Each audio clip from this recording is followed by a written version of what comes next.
podcast later, but I'd like to introduce briefly my two companion role players or adventurers. One is named Almi, if you want to say hi. Hi. Yep, and then Tylorian. Hello there. Hello. So, today's adventure is going to be a faction, a clash of factions or different races. So, the campaign's going to start on the home planet of the Sylvae, which is called Cryonova. It's basically a big frozen planet where these giant turtles that are almost like huge behemoth turtles that have whole nations on their backs roam around because they can withstand the frost. And that's the planet of Cryonova. So to begin with, you guys are riding on the back of reptiles. You have a tour guide in front of you who's a Sylvae, Sylvae natural. And there are also, on this story, there will be what's called Sylvae Kindred, which are like Sylvae, which are the elven people of the story world. But they've decided to enhance themselves with cybernetic parts. So they're kind of like a fusion between Collective and Sylvae, if you think about it. So you guys are riding in on these the backs of these lizards, and you're getting really close to the side of what looks like a massive mountain, which you recognize as a turtle or a world turtle, as they're called in this universe. And I'm going to roll for something real quick. We're going to start out by rolling for the world to see how smooth your journey goes. Now, you guys can watch these rolls. You won't be able to see them on the podcast, obviously, but I'll tell you the total each time. I'm going to roll 2d6 to see if anything happens in the world. Alright, so I rolled a 6, which means a successful roll, something does happen. So you guys are riding among the behind the tour guide, and the tour guide kind of speeds off, and you're trying to follow him as best you can. However, a small reptile, one that doesn't look as friendly as the one you're riding, kind of burrows up from the ground, and it senses the heat from you guys. And we're gonna say that it looks very murderous. It has some violence in its eyes, so you guys might want to attack it. I'm gonna say it has 2 hit points, so this will be a good way to teach you guys the combat system. So. Using the weapons that you have and the lizard that you're on, how would you like to attack this? In the turn order again, we start with Tylorian. Yes. So this lizard is coming at us, right? Yes, it looks like kind of more like a snake than a lizard, but it's got these fangs that are very disheveled, so they're all different sizes, and it looks like it's very murderous. So as a born fighter, do I You take get one to turn and attack attack first. again? Okay. So I just do that. hmm You want to Alright. use Grab my which weapon? knife. Your knife? I'm gonna grab a knife and stab at it. Okay. So we'll assume that it jumps up at you. You go to stab at it with your knife. Let me roll first for you since you have that trait that you just told me. Now that born fighting trait, does it say anything about having an advantage? It just says I'm always ready for a fight. When combat starts, you immediately take one turn before the initiative is rolled. Okay, so in that case, you roll a 6 and a 4. 6 counts as a successful roll, so you kind of knock the snake aside with your dagger and you slash it. It kind of falls to the side. Now, before it has a chance to retaliate, Almi, you have a chance to strike at it as well. Do you want to cue your creature to kind of stomp on this thing? Do you want to attack it with one of your weapons, one of your abilities? What are you thinking there? Um, I'm thinking that I'll have the creature run up like on the side of it, and I'll bend down and try to hit it with my axe. Alright, so you take your axe off your back, you kind of ride close to it, you have the creature bend over, you go to strike it, and you roll a... Do you have any perks that might give you an advantage here? Mm. Mm. It's okay if You have the not. same as me, No, don't you? not unless it's an ambush. Okay, so it's... You roll a 6 and a 3, so that's, again, it's a successful roll because you have that 6 there. You strike the little snake and you cut its head off. Now, when you cut its head off, you notice something curious. It has sparks coming out of it between its body and its head, so it looks like it wasn't completely a normal snake. But you ignore it. You guys keep riding. You try to catch up to the tour guide, and you do. So, you've arrived at a place known as... Hold on, let me pull it up here. Let's see. You arrive at the Kindred, one of the Kindred villages that are scattered among this world turtle. So imagine a big mountain that has different areas. You arrive at the edge, so you're kind of like climbing up this mountain with your lizard, which can kind of go up that type of terrain. It stops where the tour guide stops, and you guys get off. and you've arrived in one of the Kindred villages. Now, this Kindred village seems to be dedicated to uh, informing people as to why they've made the choices they have. So you look around, there's like a book stand or a library of sorts where they have all these different texts that they've devoted into writing down why they made the decision to turn themselves into like technological sylvae. There's a merchant who seems to be selling stuff, and then there's just a group of townspeople that are gathered around in the back, kind of going at it, if you will, with a normal sylvae. They're not fighting, but they're having a debate of some sort. So with all those three options, we're going to go back to our turn list, and the first person to go here is Tylorian. So I'm gonna go check what they are going on about. Okay, good. So you Yeah. decide to go and check out what's going on. Now, do you have the charisma perk by chance? No. Okay, so we'll just ignore that. You go up and try to determine what's going on. You roll a 5, which is a successful roll. You basically realize that this Sylvae has come into the Kindred village because it's a Sylvae natural. It's not influenced by technology, but it's talking to others that are, and it's scorning them. It's saying, you are all so foolish. You never know what you're doing when you kind of tamper with your bodies in this way. You're not supposed to modify your natural Sylvae body. We evolved from humans to become superior, and you're making the decision to kind of backtrack on that. So that's what you overhear. Now, each turn has 2 moves, so you can do a lot of different things in those 2 moves. You can attack, you can evade, you can focus, which makes your next attack more strong. But that was your first move. What do you want to do with your second one there, Tylorian? What are my options besides combat? Good question. So I will show you. Hold on, let me see here. I'm gonna Because find there's it. no fight going on, right? Yeah, there's no fight going on yet. There might be if you kind of So, instigate one, but it doesn't seem like there's going to be one unless that happens. So if you go into combat system down at the bottom and you look at combat system tab, there's combat actions which you can evade, focus, test for an ability, attack, move, suppressing fire, or cover. And since there's really not a combat situation going on right now, you could basically interact with people. You could look around for something to do, maybe try searching the merchant's bins, or it's really open to interpretation. There's a lot of little tents around that don't really have a specific purpose. You could look at one of those. You could talk to a villager. I mean, it's up to you. I think I'm just gonna walk back into Albi and tell her what I heard and what she thinks about it. Ask Okay. her what she thinks about it. We'll just assume that you guys came together. You were Yeah. both on the same tour group. Oh, So, okay. Aldme, what do you think of this development? Um, I don't know. I mean, it seems to be just a small disagreement. Hopefully so. So it seems Yeah. like you're not really from this place, but you realize that maybe they just aren't getting along. Maybe this is something that happens. Yeah. I mean, it sounds like it's like a cultural clash almost. Hmm. Yeah. It looks like they are not. They don't go well with evolving besides the natural. Yeah, that's fair. So you guys can go and listen to more of the discussion in the group. You could check out a random tent, go back to the merchant, or you could go and see what those books were about that I mentioned in the beginning. So now we're on to Almi. Almi, what do you want to do with the first part of your turn? Ooh, books. Yeah, you want to read one of them? Oh yeah, I'm gonna go check out those books and see what they are all about. All right, so you go to check out the books. Now, this is a library of sorts that's maintained by the Kindred, not the Naturals, so they have more technology oriented books. So you go over there Mm-hmm. and you roll 2 5s, which is a successful roll. You find a very random looking book. It looks like a more technical, like manuscript document of sorts, and you pull it open and you start to read of basically a way of converting a world turtle into an orbiting island, which is like giant thrusters, anti-gravity, special modifications that are made to this shell that would allow it to basically ascend into space. And while you're reading it, you look around and you see that the librarian or the bookkeeper, whatever you want to call him, is looking at you. He's kind of focusing on the book, and then his eyes kind of jolt, and he goes and grabs the book away from you. He says, "Hey, that's private. You're not supposed to see that. I'm sorry, I didn't know it was out there on the table."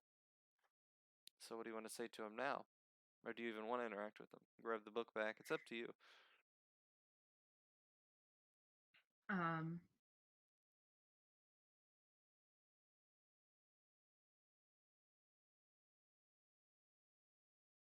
I will say it's also snowing very lightly because you guys are still at the edge of the world turtle now. When you get up closer to the peak, there's going to be less snow and more warmth. Just a little chilly out there. hmm. Oh, why is it private? Why is it private? Great question. Mm. Well, let's see here.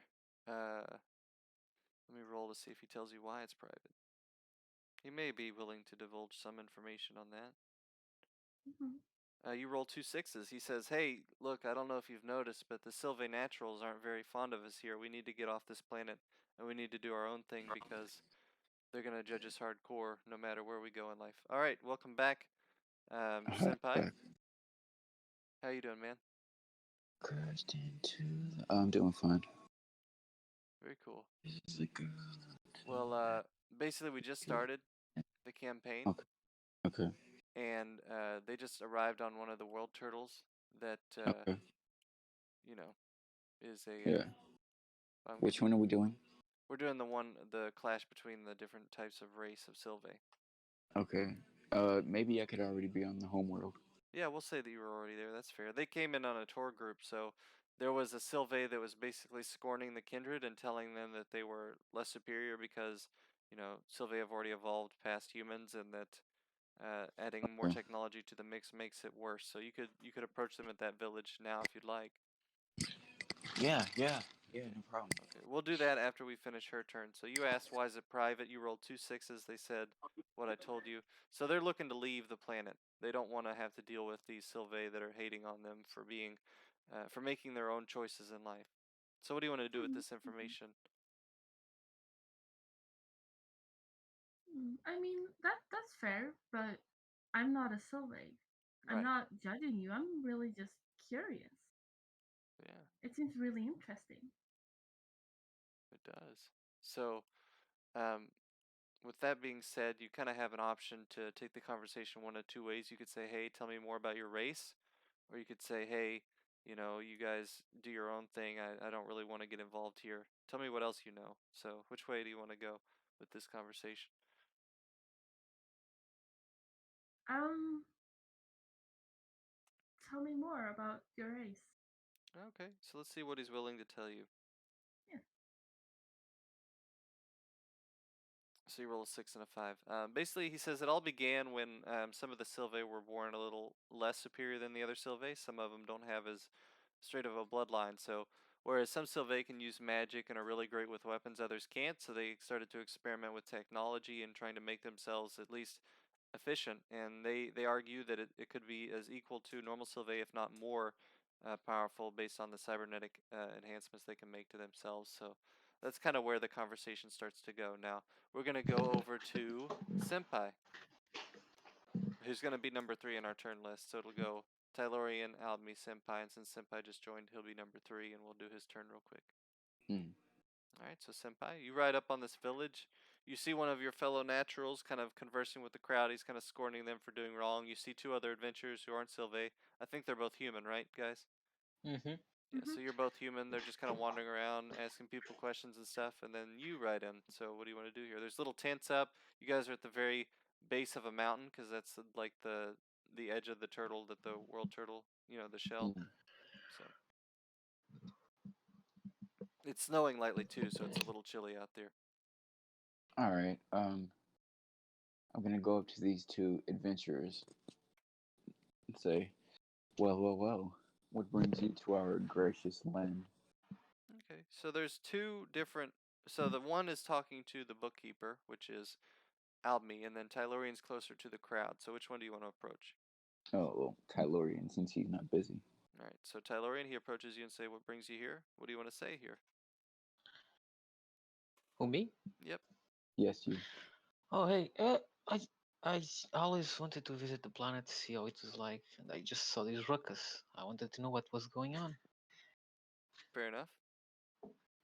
Well, of what I can tell you, basically, there have been certain vocal scrimmages here and there. Which Sylvae are lesser, which Sylvae are superior, and which Sylvae should just leave the planet. Oh, Obviously, I am more of indifferent in these situations, but I do stick to the more traditional way of going about things. But What would you like to? why would one want to leave the planet? Can't you both coexist? Well, the council of the our dear council of elders has basically made it put it out there that these new Sylvae should be shunned for going against the traditional way of things. Some Sylvae are lesser gifted than others, so they try to cybernetically enhance themselves to either become equal to or more powerful than the normal Sylvae. And for this, they are shunned and verbally abused, and so they just want to lead out their own lives. makes sense. Oh, they want to leave. Yes, they want to leave. They see it as Okay. one of their only options. I mean, All right. So, Senpai, you've talked to Tylorian a little bit. You've kind of conversed with him. Do you want to continue the conversation? Do you want to go off and maybe read some of these books? Maybe they stole something from the natural library that would be something you need to take back. I mean, it's all up to you here. There's basically, let me describe. So there's tents around that the different kindred come from. They stay in. There's like a podium where the normal Sylvae is like talking down to these other Sylvae kindred, and then there's like a book cart where they have all these different books, and there's even a little trading post. Yeah, let me go to the book cart. Maybe they stole something from my library that I'm not aware of. All right.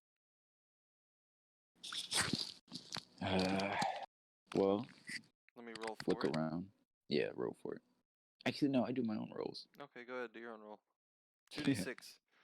Because Oliver, I know.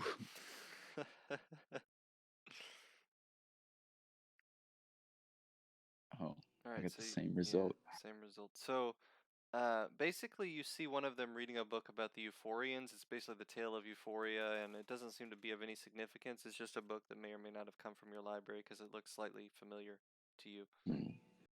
It But does it may look just be another copy. I mean, they make lots of these books. well. I can differentiate these books because they do come from my library after all. Uh, who is reading it? It just looks like the bookkeeper. The bookkeeper. He kind of All organizes right. the shelves. He looks like an older Sylvae kindred. You can tell All he right. may have been blind, but he has one cybernetic eye which allows him to see. All right. Let me look at. I'm gonna ask the bookkeeper. I'm gonna say, "Good sir, do you mind if I take a? Do you mind if I take a quick peek at that book, please?" He says, "No, by all means, young lad. Please go ahead." And I take the book. So I'm gonna do a, what would it be, a perception test Yep. to see if I can find out the date on this book, Okay. because the date would really differentiate if it was a copy or not, because the date would have a more, or not the date exactly, but the writing of the date, because the writing of the date would have a more handwritten look and not a printed look. Okay. It looks like it was printed, so it doesn't look like it was your book. Maybe just another duplicate copy, not the original Okay, so manuscript that you keep in your library secret. I hand him the book, with my thumb in the as a placeholder of where he was reading. I'm like, here you are, good sir. Continue on. Okay. So with that, that is the end of your turn. Now we're gonna roll to see if anything happens with the world. Give me just a moment.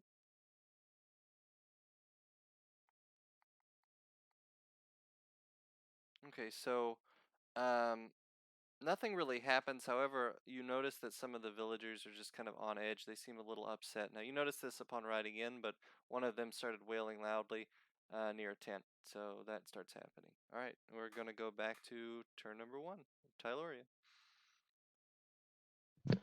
so they are both at the books, right? Yes. I guess I would have followed after them. Uh, yes, I'm gonna do that. Okay. Do you want to approach one or do you want to talk to one? Do you want to. see where the Yeah, I wailing's just coming want from. to ask them what the book is about. Just The Euphorian book? yeah, they are both talking about the same book, right? Well, actually, the Albme is reading a book that's completely, or was reading a book that was completely different than what Senpai's reading. So Senpai was reading the Tale of the Okay. Euphorians, and Albme was reading a book that was like a secretive book that was grabbed back. So I would have probably gone to Senpai and asked him what the book was about, since he was so interested in it, Okay. and he's from the planet. So. Senpai, do you remember what happened on Euphoria? Oh, I don't know if he. No, I wasn't in that campaign. Okay, so basically, a planet existed where there was multiple races that lived in harmony in a city above the clouds because of acid rain below the clouds. They lived up there, and they coexisted. There were a few dramatic things that happened, yada yada, but the planet eventually got isolated in space because it kind of drifted off on its own. The people there became more powerful or different, I guess you could say, because they adapted to live in deep space. And then eventually the world was brought back through means that aren't really clear, but basically all you need to know is that the Euphorians came from this planet that used to be like a cultural melting pot of sorts, kind of like the humans, but slightly different. They were more isolated, so they grew to be more independent. So that's that story in Interesting. a nutshell. What do you want to do with your Okay. second turn there, Tylorian? The next one will be Alpme. You See walk up what to she's Albme. going on about.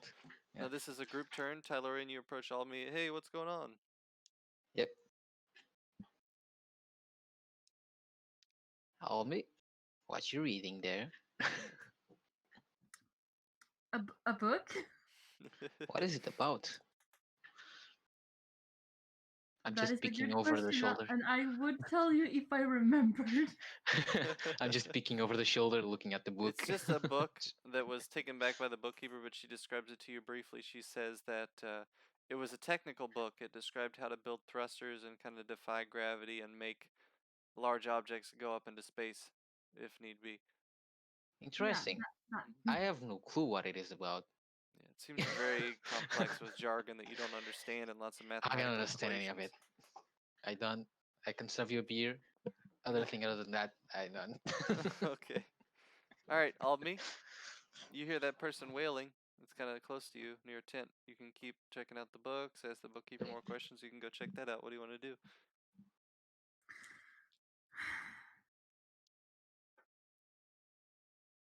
Does it sound like an adult or does it sound more like childlike? Sounds like a woman that's just in agony.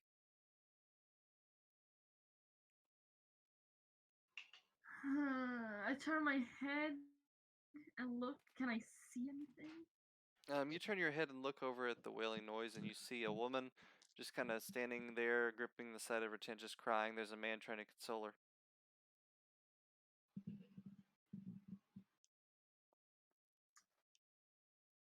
Do you want to go Hmm. talk to him? Yeah, sure. Okay. I approach them. Approach them. Jesus. You approach them to try to ask what's going on.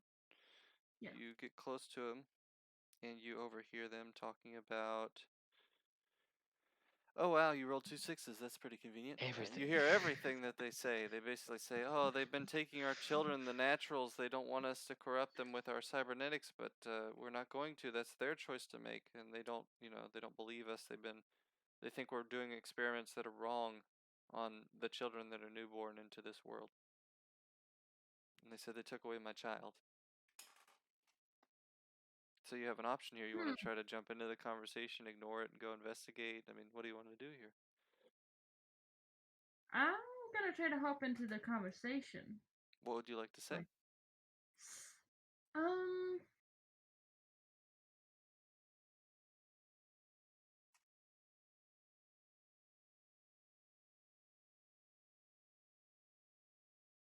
Excuse me, I couldn't help but overhear.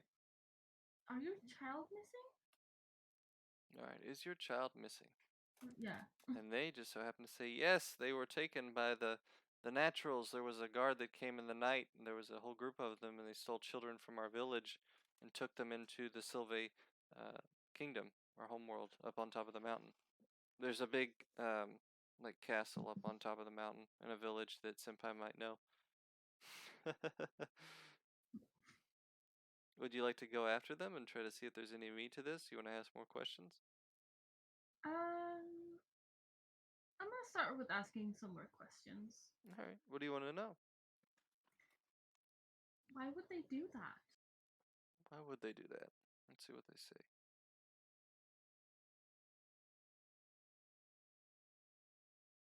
So they say that the Sylvae, one of the ways that they've been isolating people from making the decision to become kindred is they've been spreading rumors that Sylvae kindred tend to experiment on things with technology to try to figure out better ways of implementing them on themselves. So they do cruel experiments to animals and even their own children in an attempt to make them more advanced. Ooh, that's horrible. It is, if it's true. It may not be, though. They say it's not true. I would never experiment on my child.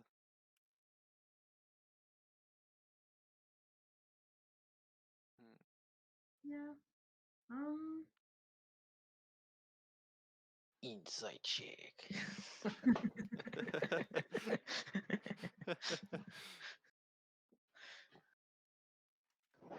Do you want to investigate their claims? They pointed in the direction that the guard went off to. It's like a cavern or like a mountain. What do you call it? A cave. There's a cave they said they went into. Yeah, I do. Alright, you decide to go towards the cave. And we'll get back to you. Now we are back to Senpai.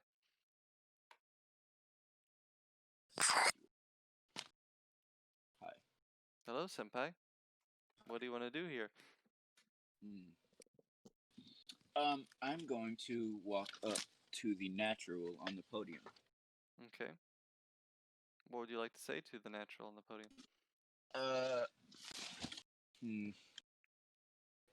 I'm gonna speak in. I'm sure since he's a natural, learn the ways of the old ancient Sylvae language. So that's the language I'm going to speak to him in, since I'm also a natural. Cool. And I'm going to ask him, brother, what be all the hostilities for? Okay. So I'm gonna roll for that. Yeah. Well, I was just rolling to see if the language worked, which it does, but let's see what he responds. You can roll for it.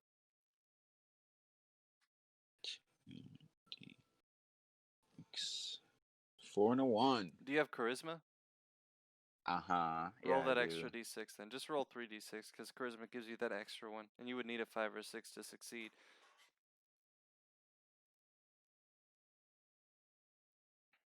Almost rolled 3d5. That would have been bad.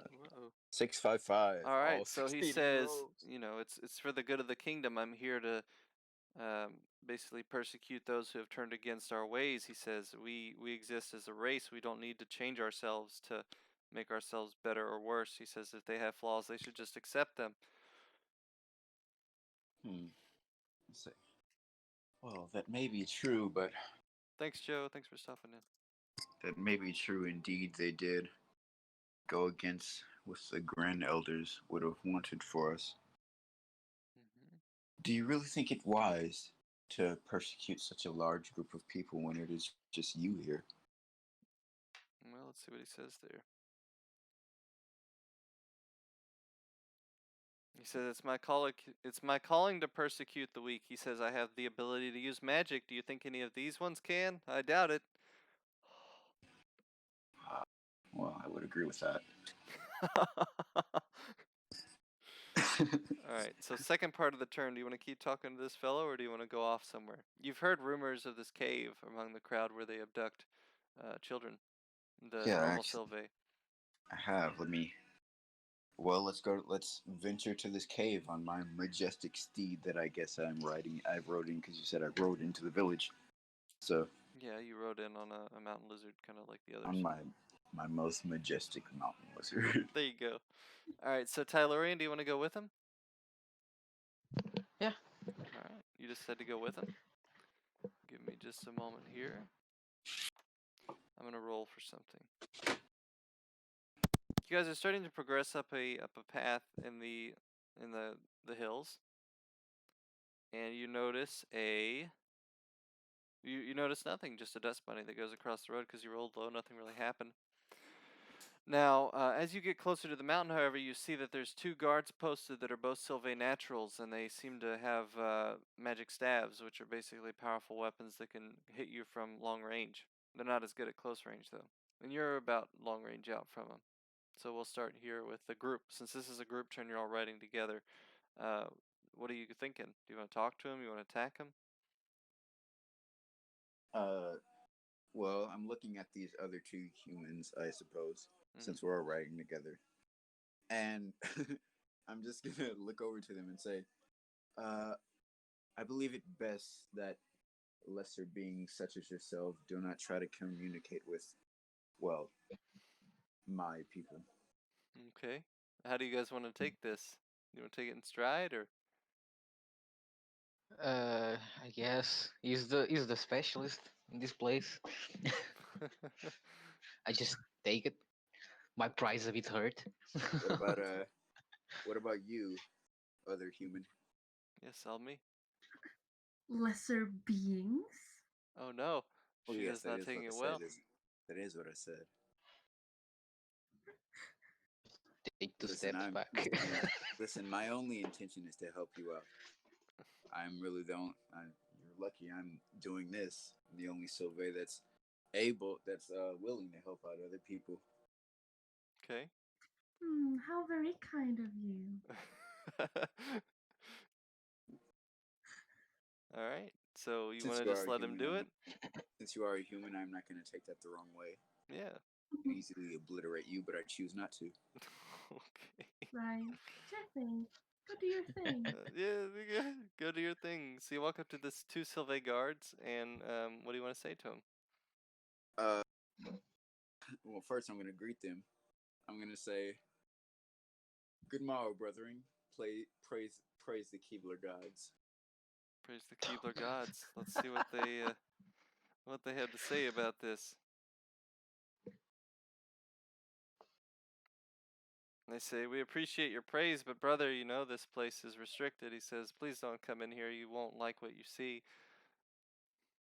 Well, brother, I have heard rumors that most Sylvain children come here to be protected from the evil ways of being corrupted. And I'm gonna use my charisma advantage on that. I'm gonna say, well, can I just have a peek inside so I can see what the protection process is? Okay. All right, I got They a say 5. you can take a glance, but you may have bad nightmares. So you go to glance in the cave, the mouth of the cave, and you see basically, let's see for it. Let me roll. You see two sections of the cave, and a middle section that's just kind of left open. So in the back, there's children in cages. To the right, there's like operating tables where it looks like they're using magic to imbue people with technology. And then in the middle, there's just a bunch of like dead carcasses where they've tossed the ones that have not survived. Brothers, I don't understand. I Okay. thought children were being brought here to be kept from being corrupted. So you turn to one of the guards and you say this, and he turns to you Yeah. and says, um, well, that's not our job. He says, our job is to prevent people from turning to the Kindred side, so we do that with whatever means necessary. And they even say, prepare yourself, brother, because, hold on. Because we're going to have to make sure your eyes never see again. No one will trust a blind man, so the Sylvae have turned on you. Both of them have about 3 hit points, so there's 2 Sylvae with 3 hit points each. Okay, I'm gonna reason with them again using Okay. my charisma. Wait, don't you have a path that might be helpful here? Do I? Oh yeah, I do. My psionic ability. Yeah, and one of those is to quell negative intentions. Yeah, quell. Okay. So let's try to use quell on both of them. All right, go ahead and roll your 2d6.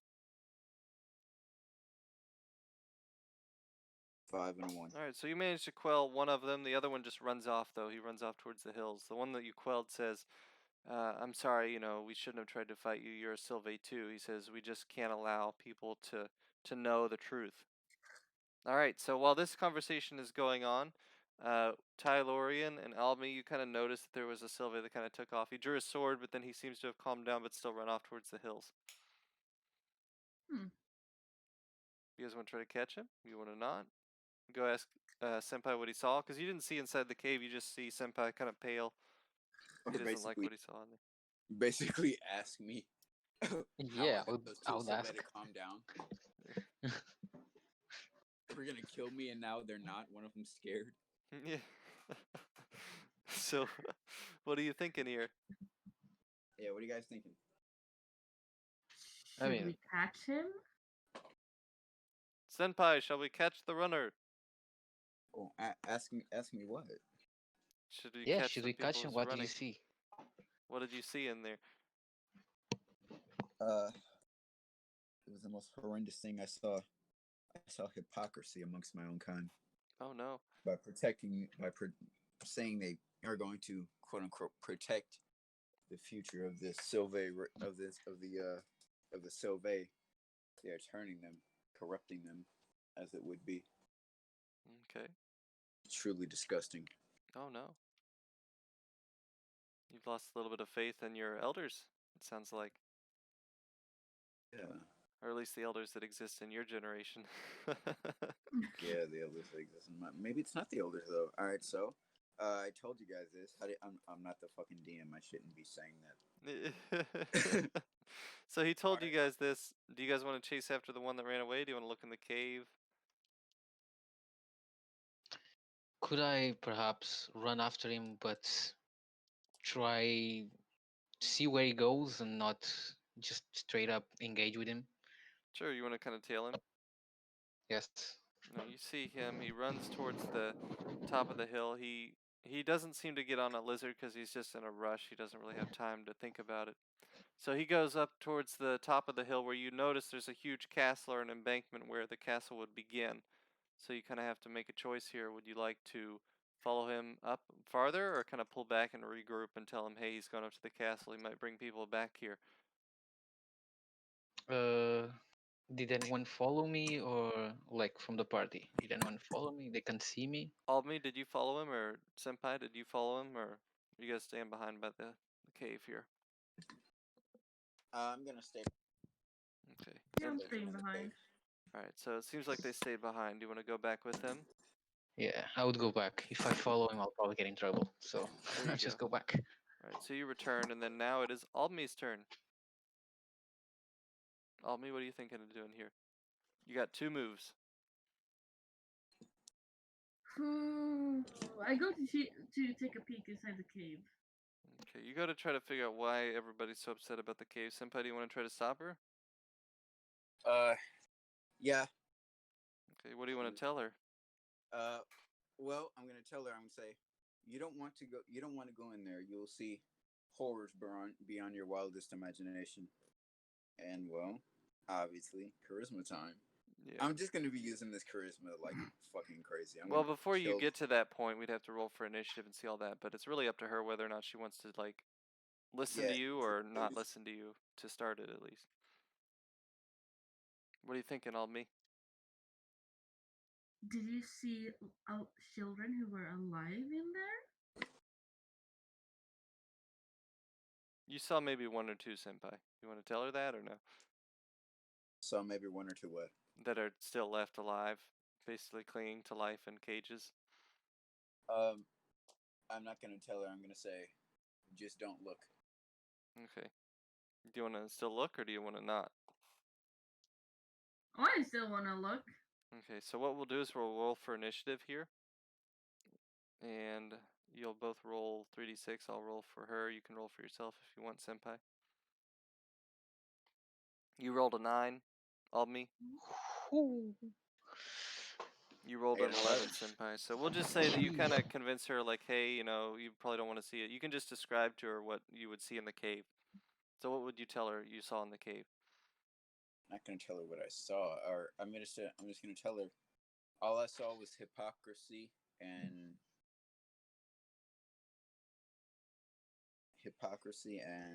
just nothing you'd want to see. Okay. So he tells you that you accept it for now. You can always go back later when it's like nighttime if you want to, or when he's not around. But for now, you're kind of content with not engaging him and not really going into that cave. So, what do you want to do with the second part of your turn here, Albany? Hmm.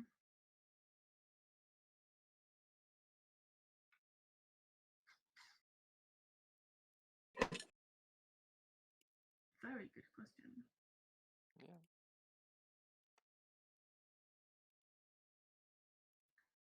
Well, I look to the guard that's here, and like, so what about him? Okay. So what about this guy? Yeah. What are we gonna do with this guy, Senpai? Um, he is. Well, we're not going to engage. We shan't engage him in battle. I'll convince him to leave and turn. I'll convince him to leave. Just go back home and go to his family. We don't need any more Sylvain harmed. Okay. So you try to convince him to leave. Let me see here. I'm gonna roll to see what he does after you try. Or you can roll. Yeah. It seems like you're about to do that. 5-2-1. Okay, so he decides, yeah, I'll go ahead back on to my village. He says I won't cause you guys any troubles. I have some things that I need to clear off my conscience anyway. So he walks off.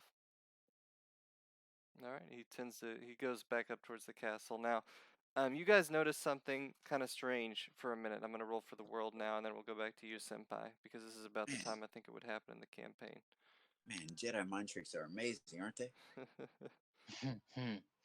Let's see if it happens now or later. Alright, so there's a 6 in there, so it happens now.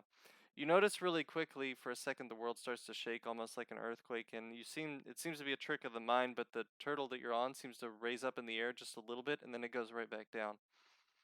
You hear some loud, massive, like, like charging noise, and then it stops. Okay, so Senpai, you have another part of your turn, and then we'll go back to Tylorian. What was that?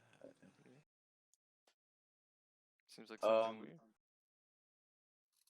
Let's ride. I'm gonna head to the castle. You're going to the castle. Who wants to go with him? Anybody? Tylorian? Almi, you want to stay behind? Like without a word, I'm just gonna head to the Okay, castle. you just go to the castle.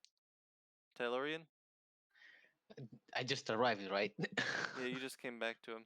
Do you want to? And he just went the way He I just came. darts past you. Like, He doesn't even okay, wave. He passes. I'm going towards Almi. So what happened? What's inside the cave? Where did he go? This is your What's happening? opportunity to look. It is indeed.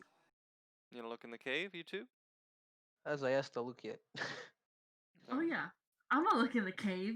You guys look I in the don't know what cave. happened. So I'm just There's gonna go like a straight. fenced area where there's like 2 kids that are still alive. There's a lot of dead kids like in a pile on the ground, unfortunately. And then on the right, there's what looks like operating tables where kids may or may not have been experimented with. The 2 that are still alive look like they've been like cybernetically enhanced to the max, where they're not really powerful. They just look like they got things added to them where they're just not should have not been things. So it looks like they were mutilated and stuff that shouldn't have happened. I'm going towards them. See what still remains of their sanity. All right, Try let's and roll engage to them. see if they're able to talk or still sane or anything. It seems like one of them is sane and one of them isn't. The one that's sane says, "Please, please get me out of here," and the one that's not sane just doesn't really say anything. He's just sitting on the ground with their hands over their eyes. Yeah, just open the cage. You open the Try talk to cage. him to calm them down. Which one do you want to talk to? The one that's sane. You open that one's cage. They come out to you and they say, "Please, sir, please, um, get us away from here. It's awful being in this cave, and we can't stand what they've done to us." Says me and my brother are the only ones left. Who did this to you? They say, let's see if they even know. Let's roll for it. Says, we don't know they were wearing cloaks. However, they look like Sylvain, but not the kind that our parents were, which are Kindred. They say we came from the village down below and we were abducted in the night. Huh. Uh, do I still have any moves, any actions? What, I would what say am I that's allowed to about do? the end of your turn because you did 2 actions, right? Okay. Yeah. Fucking god. Now we're to Albme. What's up, Senpai? You okay? Oh shit! I didn't know I wasn't muted. Yeah, It's I'm okay. alright. I'm just trying to set my iPad up to where I don't have to hold it because I'm trying to smoke. So. Oh, okay. All right. Albme, what do you want to do here? I walk up to them, and how tall is the child? I'd say the child is a good 5'5", 5'6", because Sylvae tend to be pretty tall. Oh, they are that makes my height. Okay. All right. Um, I walk up to the child and put my hands on their shoulder really, really, really lightly, hmm and like, are you okay? Okay, so you ask, "Are you okay?" And I'm gonna roll to see how okay they are. Hell no. There's none, but Hell no. They say they did something to my brain, but other than that, I feel fine. The one that's outside of the cage, the one that's inside of the cage is still sitting there. You open the door, but they didn't come out. They're just kind of facing the back wall. This is still the day, right? It is getting later in the afternoon, so yes, it is still the day, but only partially. So what do you want to do here? Help me? You want to try to talk to the one? Approach him yeah. in the cage? No, I'm gonna ask this sane one. hmm Like, who are your parents? Okay, so they said their parents lived in the village down below. Let's see if they remember who they were. They remember. They say my memory's really fuzzy. They say I can't remember anything except for what they did to me on the operating table, where they basically operated on me for a few hours and changed something in my head. They say the voices are talking to me right now, even. The voices. hmm Well, So that's not good. yeah, we'll Yeah. come back to that in a minute. We're gonna go on to Senpai. Senpai, you're riding up towards the castle. Where do you want to go here? Just right up to the front gate, Yeah, back entrance. What are you thinking here? front gate. All right, you right up to the front gate. Let's see if anyone greets you.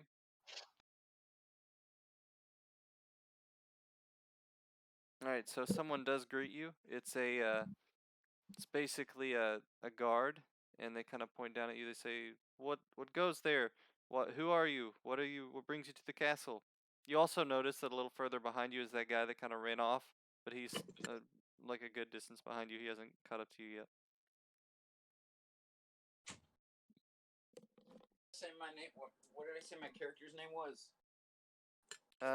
That's up to you. This is a different generation of your character, so you can name whatever you want. Oh yes. I'm going to look at him. I'm going to look up at him and say, "Oh wait, what was my other character's name then in the last campaign?" It was something that stood for light. I don't remember exactly. Let me look at your character sheet. I think I have that as an example. Ellie, I think it was. Yeah.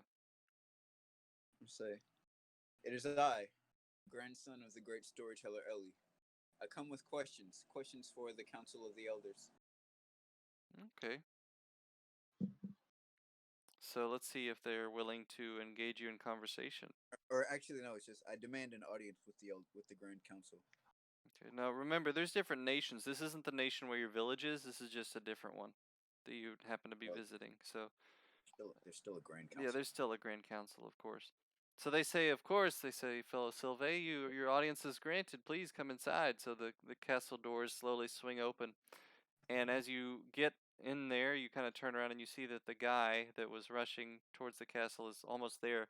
Now, do you want to try to quell him again? Do you want to just allow him to enter the castle with you, or do you want to just ignore him? I mean, he's already been quelled, so I don't think he's much damage. He seems Just to gonna want to tell allow him him. something, though. It seems what? He would probably tell them something like, "Oh, we've been discovered, our activities," or something like that. Let's try to ward him off and say, I don't think you wanted to come in here. Okay. Obviously, using my charisma again. Yeah, and you have that ability to communicate with people over long distances, so you kind of communicate with them outside of the gate with your ability. Yeah. You say you do not want to come in here. No more blood needs to be 654. spilled today. So he says, all right. He says, I'm going to go make camp outside. Then he kind of just turns around and walks off. So with the second part of your Nice. turn, you Jedi see strikes again. what? Jedi strikes again. I know, right? These are not the drones you're looking for. With that, you Yeah. turn around and you see like the foyer of the castle that leads up to a tower. And at the top of the tower, you see like a ray of light that kind of goes down to it, which you recognize as maybe a magic ritual by the Sylve elders. So you want to start heading in that direction? Yes. You start to head in that direction and you start to head up the stairs. You're not there just yet, though. We'll come back to that. So now we're back to the world. Let me roll to see what's going on with the world now.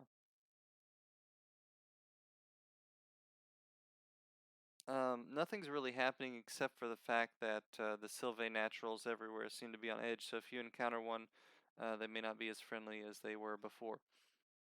And we are back to Tylorian. So we're with the kids, me and Albie, right? Hmm. Are you there, Albie? So I'm gonna talk to her if she's here. Yeah, She is. there you go. Yep. Should we try to get the kids into the village during the night so they don't get spotted? What should we do with them? I mean, I don't want to leave them here, but bringing them into the village looks like a bad idea because they can be seen. What do you think? Sadly, I think I have to agree with you. So should we just wait for the night and try and bring them? Okay. So you guys are Probably. formulating a plan here. You want to take the kids Yeah. back, but you don't want to take them back in daylight. Yeah, because they'll probably get taken away again or be blamed for crimes they didn't commit. All right. So you want to go to sleep for So the night and wait until it's a little darker and then wake up? actually, I want to just look around first, see if I find anything. Okay, you want to check the cave for something that might be of use. Good idea. I was hoping you would Yes. do that. You look around to try to find something of use, and you happen to find a suit of light armor. It seems to be made of mechanical Hey. parts, so it's maybe like just a big mechanical chest piece that you put on. It has cogwheels and stuff that can protect you from basic damage. Hey, I found a piece of armor. There you go. Yeah. So you can equip that, and now you have one extra hit point. Make sure you add that onto your character sheet, and make sure you list that Okay. your armor has one hit point. So if you lose that hit point, it doesn't hurt you. It just breaks your armor until you fix it again. All right. Done. So then we are Just back one. to Aldme. Aldme, you've got a plan in place here. Do you want to venture outside the cave, see how dark it is? Do you want to check around the cave, see if you find something equally of value, or what are you thinking? I'll check around the cave. All right, you decide to poke around the cave and see if you find anything too. Hmm. Okay, so you roll a 4 and a 3. You don't have as much luck except for one thing. You notice what looks like a completely cybernetic body with a brain that was like put in there with a glass case, and it seems to be powered off, but it's sitting in the back. Do you want to try to interact with it or just leave it alone? Oh my. I might interact with this. You what? Not probably. I am going to interact with You it. want to interact with it? Okay. Oh yeah. You go to interact with it. You try to like wave your hand in front of its face or something like that. What could possibly Destroy. go Yeah. wrong? Destroy. It powers up. It says, its hands kind of come up in front of its face. It's like, "Where's my body? Where's my body?" And it looks at you and it's enraged. It looks like maybe a 4 hit point like cybernetic creature, abomination we'll call it. Okay. So it kind of gets up off its chair and it starts to approach you now. Tyler and Almi, because you guys are together, we'll say that this is your combat turn. So you had that one perk that means you get to attack first, right, Tylorian? Yeah. Yeah. So what do you want to do here? Uh, does it look aggressive? Is it going to attack? Oh, it's enraged. It's really angry. It's about to smack Almi if nothing happens here. I guess I just rush in then. Okay. What do you want to do? Attack? Just want to hit it with your weapon? Yeah. And remind me what type Try of to- weapon you had? I have a knife. I'm trying Okay. to look for wires. You rush in. You try to hit it with some wires. Let's roll for it. I'm gonna roll. And I'll even give you an advantage because it was focused on her at the time. Alright, you rolled a 4, a 3, and a 2. So you go to try to strike it in one of its weak spots, and unfortunately it seems to be fully metal, so it kind of pings off the armor because you rolled a 4. a 3 and a 2. At this point, you have a brief window here, all me, to try to attack it before it attacks either you or your friend here, your friend Tylorian. Then I do. All right, and you want to try to back up and shoot it, or no? Sorry, that was Senpai's character. My bad. Yeah, no, I try to chop it up with my axe. You pull No. out your axe and you go to brute force Yeah. work here. Roll 2d6 and you get a. You get a 3 and a 2, so it kind of bounces off the armor as well. The creature enraged, it kind of like pounds down on the ground and Clink, pushes clink, you guys clink. away. And as you go further into the cave, something happens. Let me roll for it. Oh, I see somebody's camera came on. Whose is that? Senpai? I think. Yes. Oh, there he is. We can't hear you, Senpai, but that's okay. All right. Yeah, So I keep forgetting that I'm muted. it's all right. So the creature tries to attack you. It's not able to attack both of you because it only rolls a 5 and a 3. However, it kind of lashes out at, we'll just say, Tylorian, because Tylorian's closer. It kind of breaks the cogwheel in your armor and kind of shatters the chest piece. So it's still on you, but it's broken. You still have all your hit points, though. Now, I have all of them, yeah. including the armor one, or No, does you that just go lost off? the armor one. You'll have to fix the armor Okay. to still have that. So Done. now, while that's all going on, you notice that, luckily for you, the kid that wasn't talking, the one that was in the cage, kind of gets up and turns around, and you see that his face and his chest and his arms, like the front part of his arms, have been replaced with like cybernetics. So he's almost just like the other one, except he's still partially Sylve. So he goes running at the big monster in the back and tries to attack it. And he hits it successfully. He does 2 damage. And they get in this really weird position where they're both kind of like crushing each other with their arms. And they both kind of like crush each other. So the fight's over, but they both were kind of equal creatures, except one was slightly stronger. However, in the weakened state, they fought each other. And it ended. So, while that battle's been going on, Senpai, we are back to you. So you've kind of ended the conflict there. Or it's been ended for you, Yeah. so to speak. Okay, well, Did the kid die? The kid died, not the one that was sane though. That was the one that wasn't Okay. sane. So Senpai, what are you thinking, man? hold up, hold on. All right. Getting my smoking materials.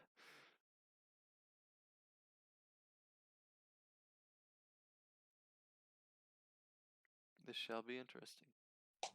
Well, I'm gonna obviously keep going to the up to the tower. All right. So you make your way up to the tower. Let's see if you run into any opposition before you get up there. You don't. You progress right to the door to the stairwell that goes up to the very top of the tower. It's guarded, but because you were granted an audience by the guards themselves, they allow you to basically walk up there. You get up to the top and you see a table filled with elders, Elder Sylvain. They seem all focused. They kind of like gathered around the table and they're chanting and they're using some kind of magic. You're not sure what they're doing. Come on, just stay. Good. All right, so I'm gonna say, Grand Elders, what be the cause of this? What be the cause of all these hostilities amongst the Sylvain? Right. So what is the cause? So they don't give you much of an answer. They're still kind of in the middle of the ritual. Actually, you roll for yourself, right? You have charisma. Yeah, I have charisma. So go ahead and roll 3d6. All right, hang on. Discord was loading up on my phone. That's all right. This game.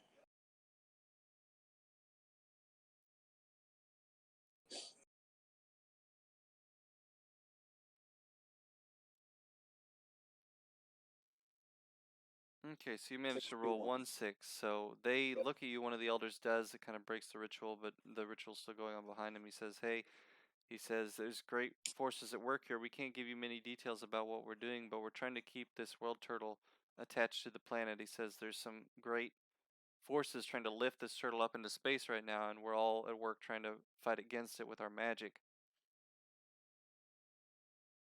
So with this knowledge, do you want to help them, or do you want to stop them? Do you want to try to get more answers from the one that turned towards you? Yeah, I'm trying to get more answers. What do you want to ask? The same question. Well, what's I'm gonna going on say, here? well, that's remarkable and all, but still, what be the cause of the hostilities amongst Sylvain? Okay. Just roll 3d6 for me. Yeah, I'll do that. All right. So why all the hostility? What's been going on behind the curtain here? You roll a 6, a 1, and a 1. So he says, look, I'm going to be honest with you. He says, we're afraid of technology. We're not going to allow technology to become a predominant part of our race when it's so unreliable all the time. He says, we're going to fight these kindred until they're all gone. Or what are we? We are not, we're not a race that has to bend to technology or anything like that.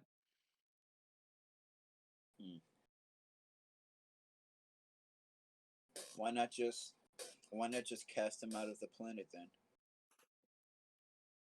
Good question. He says, well, we could cast them out, but why cast them out when they're even more harmful to our society than being a part of it? So he basically tells you that in order for them to know that the issue is taken care of, he wants to eliminate all of them in kind of like a genocide style. That's what the elders want. They want to kill all the kindred so that they don't come back and corrupt their society even more. Well,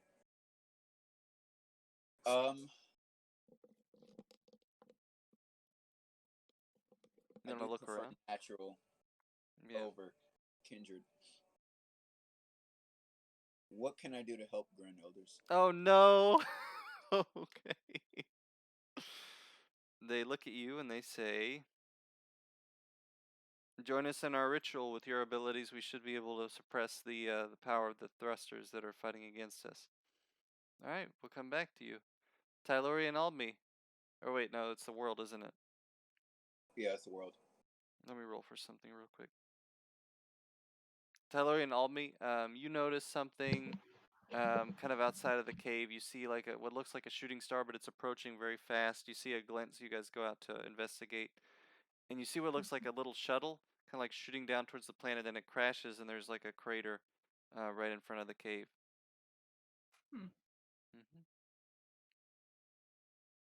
Um, can I sneak in to see it? Sure. You have that one perk that allows you Sneakily. to go first, so Yep. in combat. So you sneak up to it. You try to look. I also have sneaky, Yeah. which gives me advantage on the hiding or sneaking. Oh, so then I'll give you 3. Yeah.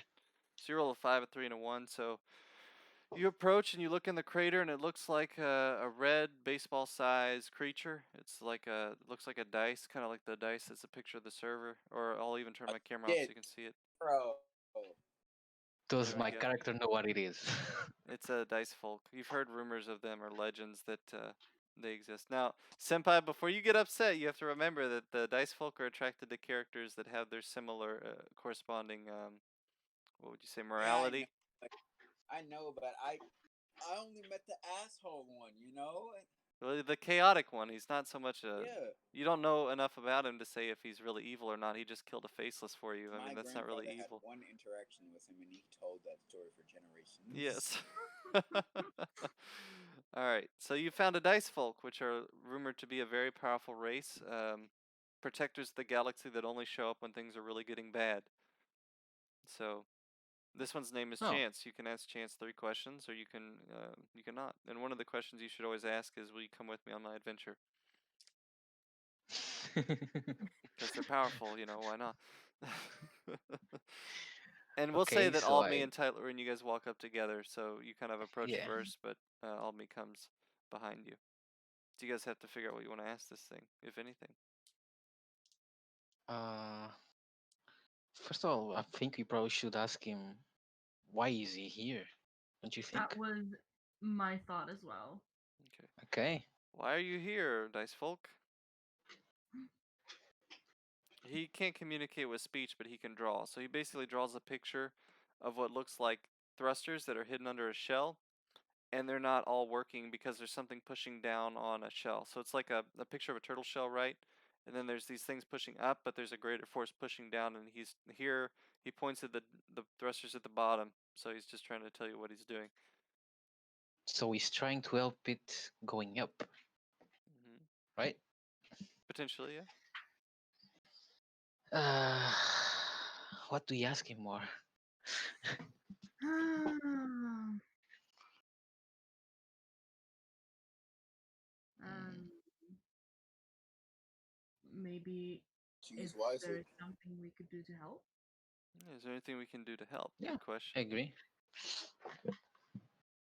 He says, or doesn't say, he draws a picture of, basically, he draws a picture of a group of wizards on top of a hill, and he gives you an object. He pulls an object out of his bag. It looks like a, kind of like a big, how to describe it? Just imagine like a square. It's a square cube that he gives to you, and it's glowing like crystal blue. The Tesseract. Yes. My God, as well. God dang it. Did he give that to us? What is he doing with it? It's not the Tesseract. It's just some kind of dice tech that is really powerful. Yeah. So he We're wants not to in the bring that. Marvel yet. What do you say, Senpai? So we're not in the Marvel universe yet. Yeah, not yet. Iron Man suddenly. No, Damn I'm just kidding. All right. So I didn't quite understand what is the cube. You don't know. He just kind of indicates that you should do something with it around the wizards. Now you have one more question you can ask him. I would recommend you ask him to come with you on your adventure. Oliver, don't help them out. Oh my Here, gosh. help me Should out. I we told ask you that when you him met Riff. You did, you did. if he could help us with whatever that is? Yeah. I'm asking to help me. You asked the dice folk to help you. Yeah. I'm asking to help me. Yeah. Okay. I'll roll 1d6 because Apparently there it should be an doesn't. advantage. Yeah, so it says it'll help you, but first it has to do something in the cave. So Yeah, the it'll help you kids. later. It has something to take care of in there. It kind of walks into the cave even. So then Oh, you guys are I'm left going with with a him. choice. You guys want to go in the cave and see what he's doing? Hell yeah. Yes. All right, you walk into the I still cave to see the what's kid's still going in there. on, and you see Chance. He approaches the child that was there, that got experimented on. He puts his hand on the child, on their shoulder, and it Oh, no. basically like it causes the child pain, but then the pain goes away and the child's been returned back to a normal Sylvain, So Chance non-kindred. finally uses his powers, and I'm not there to see it. Wow. You can use your powers. Oh my god! You saw hope for or you saw risk for the first time in God knows how long, and he actually used his abilities too. So I saw Risk for the first time in like ever, I actually haven't encountered Risk before that. So yeah. There's three dice folk. There's one that's young. Her name is Hope. There's Chance, which is like the middle one, who's like neutral, and then there's Risk, who's like chaotic. he's a creepy old man, is what he is. Yeah, something like that. All right, so you've seen this kid get saved. Oh, What do you thank guys want to do goodness. now? They kind of rush off out towards the village. They've been like, "I've been saved." The one at the bottom where their parents were. Oh, the kid just went. Yeah. Now you two have to come up with a Okay. game plan. Do you want to go up to the castle? Do you want to go down to the village, try to get a little group together, or what are you thinking here?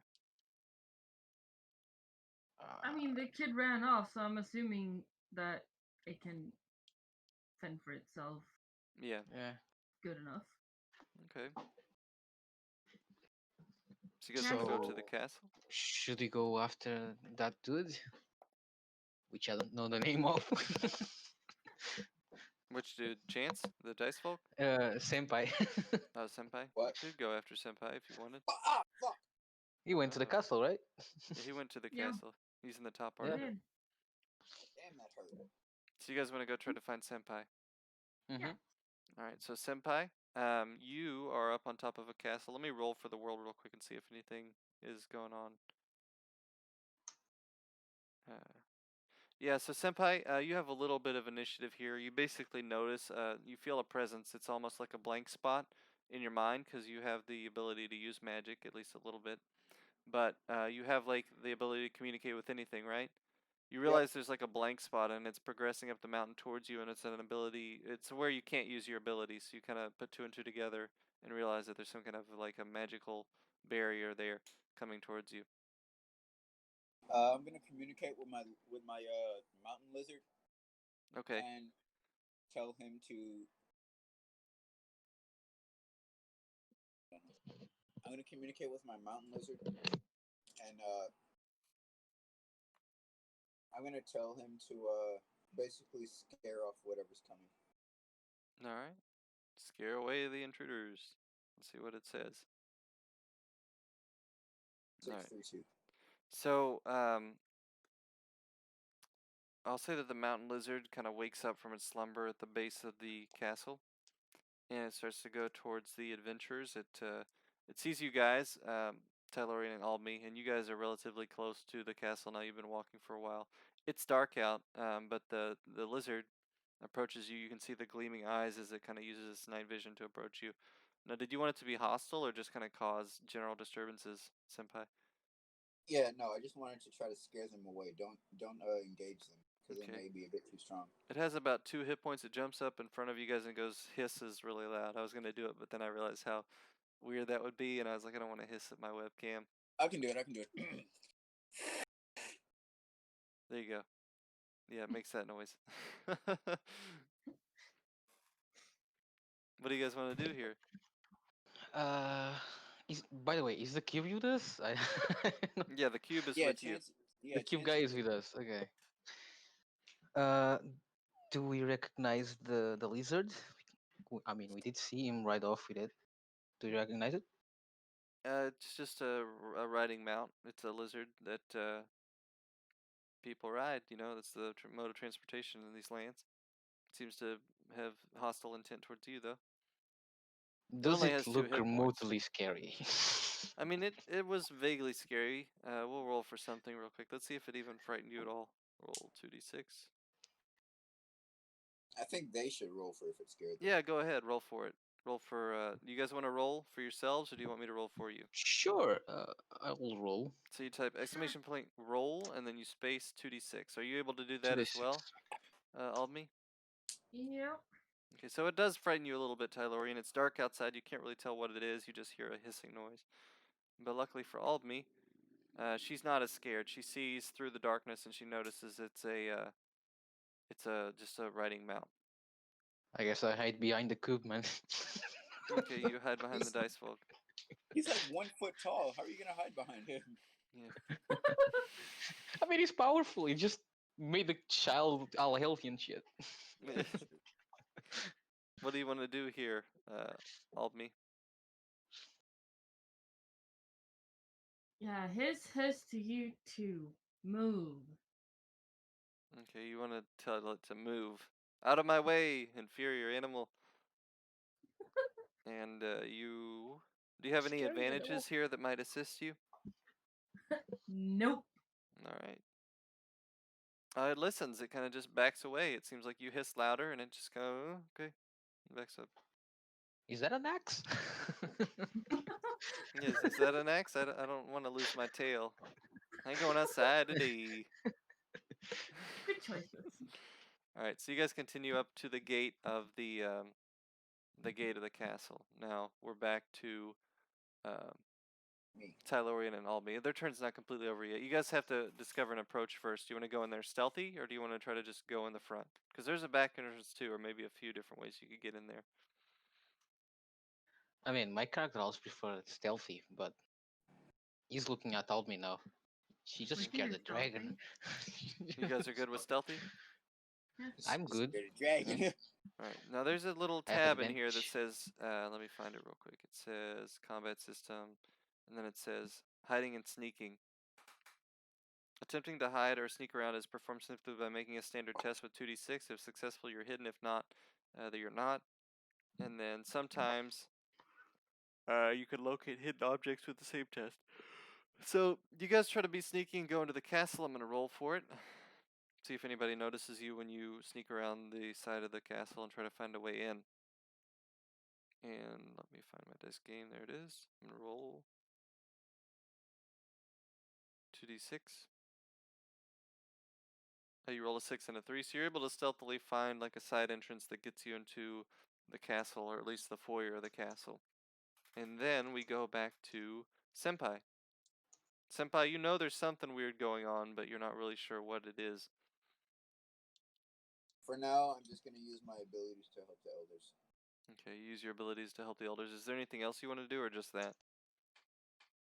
Um, well, since I am pretty powerful with my psionic abilities, I'm gonna do that, and I'm going to alert the guards. Okay, go ahead and roll. And this is a Would that be 2d6 because that's not really charisma. That's just guards. Alright.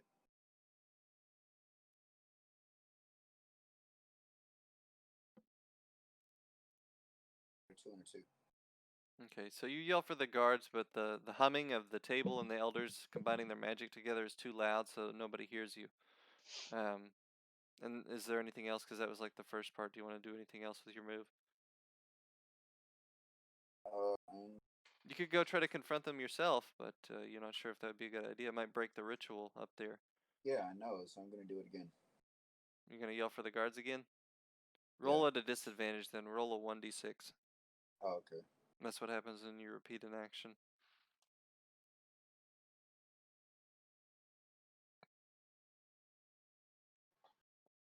Alright, so the guards don't hear you. Your voice is even a little bit hoarse from yelling so much. Alright, so now we are back to Tylorian and Aldme. You guys have snuck into the castle foyer, and you see a few patrols of guards around, but most of the activity is coming from the top of this castle, where you see a tower that's kind of like in the middle, and there's a light beam like shooting up or shooting down per se onto the castle, and it seems to be kind of making things heavier. One of you testingly grabs a rock off the ground and throws it and just goes straight down. It seems like whatever that magic is like pushing things down to the earth even harder, and it's even kind of hard to walk. That's how much magic is being used right now. Hmm. What do you guys Do want we to do? know anything about magic? You know that whenever you hold the cube near you, it seems to make the air around you lighter, so you can walk more easily. Hmm. Okay. So we already used all the 3 questions, right? We cannot ask him anything more. You can ask him questions. He decided to come with you, but he may not be able to answer him all the way. You know what I mean? You can Okay, just give I'll basic point answers. towards that beam of light. Okay, Is that thing that you need help with? good question. You say, is that what you need help with? He points at the cube and then he points up there. So, we use this to get there, or do we need it in there? He doesn't really seem to communicate much. He's just pointing at the cube and then pointing up. Okay, so I look at Helmi. I think he wants us just to go in there. Yeah, I would guess he probably wants the cube to get there. Okay.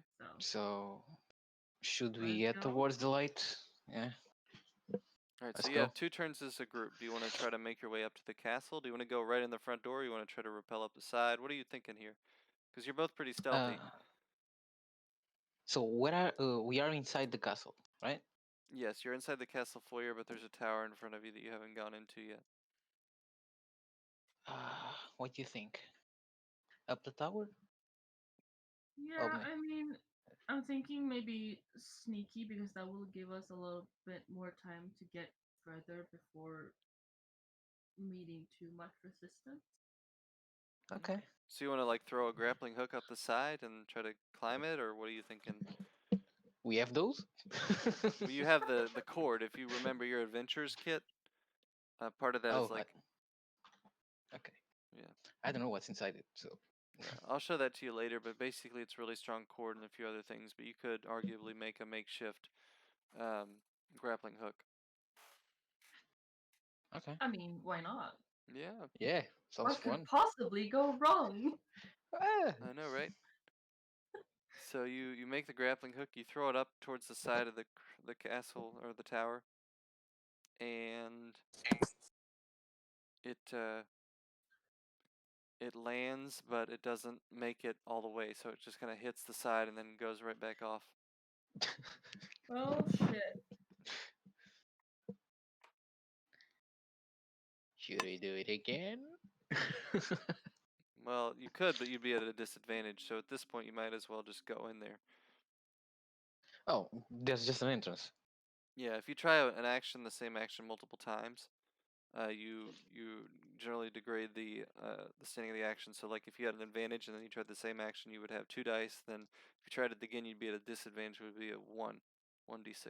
Yeah, but is the entrance to the tower guarded or something like that? As far as you can tell, it looks like it's been left open in the entryway, so you could just walk in there if you wanted, but you're not sure what's inside. That feels like a trap. Could be. Could be. Could we just look inside, just peek in, see Okay. what we see? You go to peek inside and see what you see. You happen to see a. You don't Oh notice boy. much. It looks like it's pretty blurry in there, which is weird. It looks like maybe a massive staircase that goes up the side, like winds up the tower to the top. And then there's a table and some books and stuff, and it's surprisingly derelict. It's not very full, but there's something blurring around in there. Can't tell what it is. That's weird, help me. What do you think of it? Well, we gotta get up there some way or another. So Okay. The So books, are they close? Are they close to the entrance? the books are close to the entrance, yes. What are they about? You want to try to read a book? Just a quick glance. Okay. You glance at the book shelf and you try to read one of these books and see what's going on there. I'm gonna roll for it.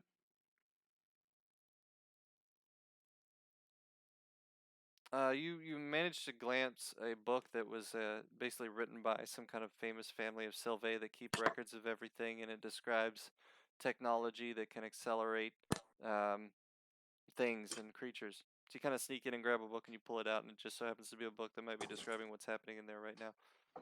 I Senpai might turn to remember a little bit yeah, of this. yeah. That's what I figured. I turn to that cube guy. Is this what they are doing? Good, good thought there. So the cube guy, he doesn't really respond. He just draws a picture of a net, and he like points at the net and points in the foyer of the tower. A net? Yep, As in, like a does net. he want to help or Well, you what? can ask him for a net. You want to ask him to see if he has a net? Eh? All right. You ask him to see if he has a net. He pulls out the net and he hands it to Albme. Albme, it's your turn. What do you think should happen with this net? I'm so confused. Yeah.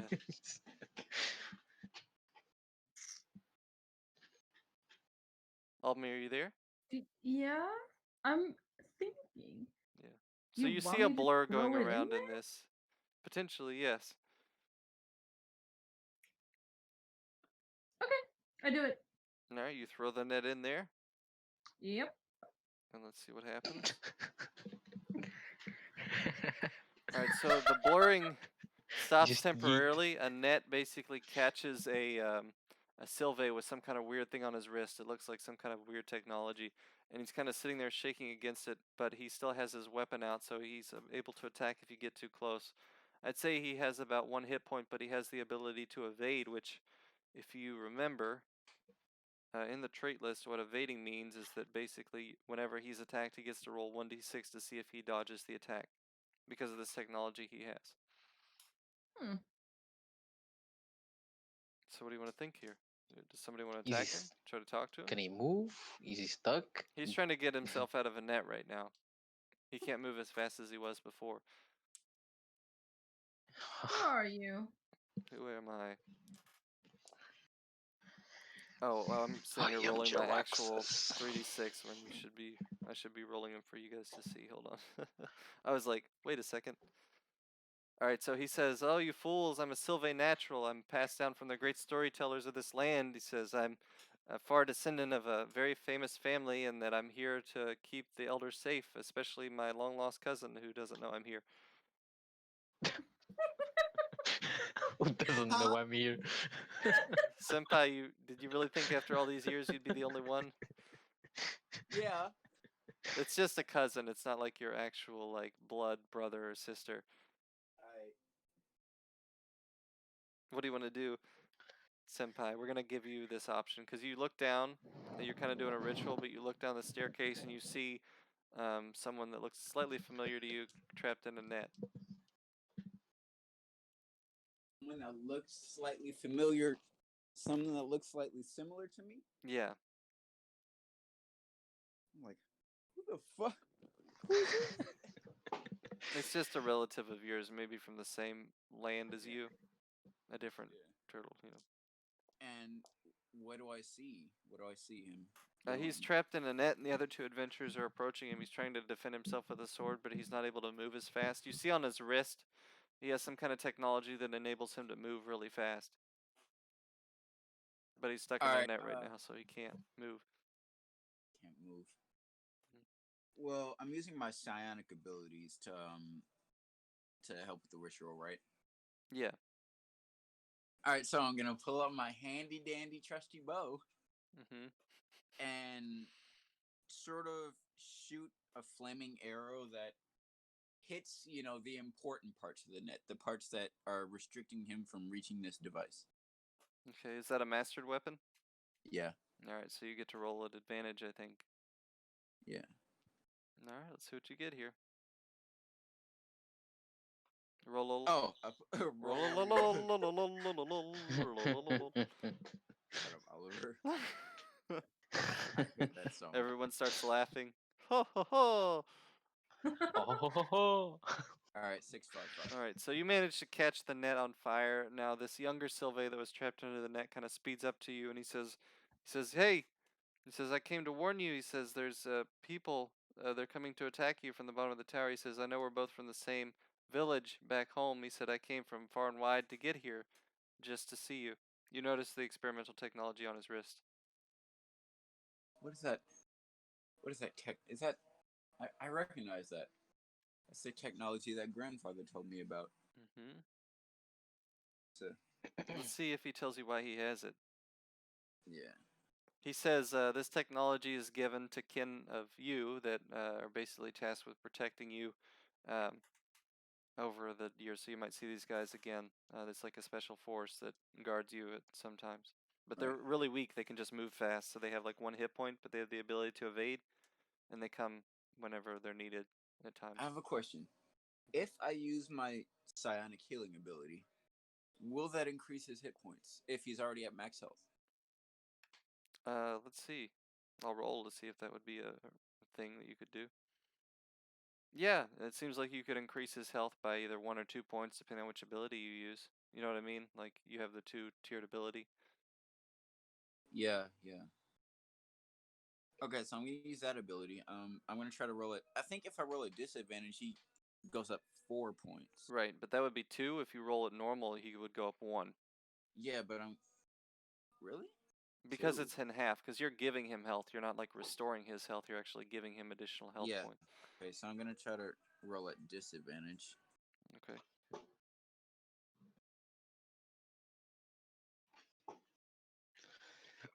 Alright, you Okay. roll a 5, so he now has 2 more hit points. He has 3 hit points. So, you guys down there at the bottom of the stairwell, you basically look up and you see this guy get a little bit beefier. It seems like he's getting stronger with the aid of another Sylvain sorcerer. So, what do you guys want to do here? Oh shit. what happened? Wait, That guy that got caught in the net, he's getting stronger. wait, didn't you run up? Yeah, I released him, and he ran up to me, and I increased his health. And he came back down. No, he didn't. Right. He didn't He's come not back down. down yet. Oh, so he went up, so we can see what's happening up there now. Yeah, you basically right. see like a glowing aura around him, and he's getting stronger. Okay, I don't know who's good, who's bad. I'm just looking at all me confused. Now, I want to roll for something too, because you did break the circle, Senpai. I did. Remember when you were directing your psionic energy and then you told him you wanted to heal him? Oh yeah. So, for the briefest of moments, the earth starts to shake again, and you feel the sense of like rising. However, you're not really sure. One of the elders turns back to you. Senpai says, "We need you." Okay, so I'm gonna turn back. I want to say I'm gonna talk to my kin and say protect me with your life, and then I'm gonna turn back and use my ability again to help them. All right, you go back to the circle. So now it's back to Almi and Tylorian. You see like a blur coming down, except he's a little bit slower. He seems to be confident with his sword. He has the Question. ability to evade, remember. So what? Is it possible to do non-lethal damage or You could. do You all could get him skillet? down to 1 health, and then he may or may not bargain for his life, or you could just temporarily knock him unconscious or what have you. Yeah. Can we knock him unconscious when we do the fatal blow instead? Sure, if that's your intent. Okay. So Yeah, we'll start with I'm you, not sure what's Tylorian. happening. What do you want to do here? Do you want to attack him lethally So or he's non-lethal? He has 3 he's hit still up points. there, right? He's coming He's still up down there. towards you, yeah. Is it possible to just ready an action so when he comes I just attack? Sure, so there's actually an option called focus. You have 2 turns, so you could focus and then attack. So what focusing means, let me read it real quick. Focus is when you choose to focus. The next time you attack, your test is successful on a roll of 4, 5, or 6, so it slightly increases your chances of hitting the enemy. So you choose to Yeah. focus and then attack? Yeah, I'm just gonna hold and wait for him. I don't want to expose myself because I know what I'm not sure what's up there. Alright, so you hold, and then when he gets down to the bottom, you try to attack him. Yes. Now your weapon was a dagger, right? Yep. You're basically hiding behind a bookshelf. He comes down the stairs. You reach out and stab him across the arm. He kind of recoils a little bit, but he's down by 1 health point, which means he only has 2 left. Now it's your turn. Your turn, Aldme.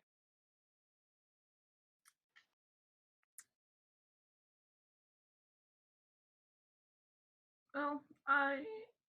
Ah. You okay? Oh yeah. Okay. I will take my axe and try to aim at his head. Alright, you try to aim at his head. You go for him. You basically take a big swing at his head, and Yep. Straight up you lethality. try to hit him. He basically jumps back real quick. He grabs his sword and he goes at you, and he's pretty quick. He manages to hit you, so he basically does the damage to your arm. What hit points are you at? 6. Okay, so you're now at 5. Mhm. All right, so with that, it's back to him. He has one more move to make. He turns and tries to strike out at you, Tylorian. And he isn't successful. You are able to kind of back away again and recoil from his attack. Now we're back to you, Tylorian. You want to attack again? Is there a way to disarm? Because You could try to disarm him if you wanted. Do you want to attempt to do that? because I have the ambush specialist. Oh, what does You that gain say? advantage on but keep your eyes on your 6. You gain advantage on tests to locate, disarm, detect ambushes, There you and go. traps. Yeah. You gain advantage on safe tests to avoid traps. So you go to disarm him. I'll roll Yeah. 3d6 for that. You roll a 4, a 3, and a 1. So you focused, right? No, that was the last turn. Do you get advantage in terms of, does it say if you roll a 4 you also get it, or does it just say you get advantage? In the ambush, Yeah. no, it just says I get advantage. Okay, so because you rolled a 4 and a 3 and a 1, you went to strike the sword out of his hand, but it knocked out, but he kind of quickly reaches and grabs it and pulls it back down, so he's ready to fight again. You have one more turn. Do you want to try to do it again at the disadvantage, or do you want to try to just hit him this time? I'm just gonna go hit him. Okay, you go at him with Go your for daggers. the knees. Go for his knees. Yeah, I'm just trying All to right, you hit stop him in the knee. He kind of goes down on one knee, but he seems content to fight until the death. He was told to fight until the death. So, Senpai, you sense the life force draining from your friend. You have a choice to make. Can you break the circle to save him, or do you want to let him die in honor of the cause? I mean, it's up to you here. He's just trying to defend you at this point. Um, is there is there oh, is there a way out? All right, I'm gonna try to accelerate this process, Okay. or try to do something so that the land turtle sort of the world turtle sort of stays grounded for a bit. Okay. So roll 2d6. Yeah. All 6 right. and a So 5. you basically use a large burst of magic, which distances your psionic self from your physical self. So you kind of like project your magic into this circle to keep the ritual going, but you can kind of step away and use your sword if you want to, Yeah, that's what I'm or gonna your do. bow. Yeah, that's what I'm gonna do. All right. So you do that. You can't use your I'm magic gonna- right now, but you can use your abilities. Yeah, no, I'm gonna turn around and it's gonna be like that one scene in the Lord of the Rings where I'm drawing back my arrow as I'm turning around, Okay. and so I'm gonna try to hit. I'm gonna try to hit Tylorian. All right. You try to hit Tylorian. You just Oh shoot an no. arrow. Go ahead and Yeah. roll for it. 2d6. 5 All right. and 3. Now I'm gonna roll for something else. Okay, so you shoot an arrow at Tylorian, and Chance takes that blue cube that I mentioned before, and he throws it. And when he throws it, the arrow hits it, and it basically shatters. What this causes is a kind of like a big freeze in time. Everything kind of stops for a second, and then you see like the cube gradually grow larger. It gets really big, and it kind of becomes ephemeral. So it passes through you guys, and it just expands outward. As soon as it gets to the top of the tower, you feel the sense of magic just dissipate. Like all that was going on up there has stopped, and you realize that you feel that rushing feeling of rising. So it seems like all the magic has been negated from this situation, and Chance is just kind of standing there.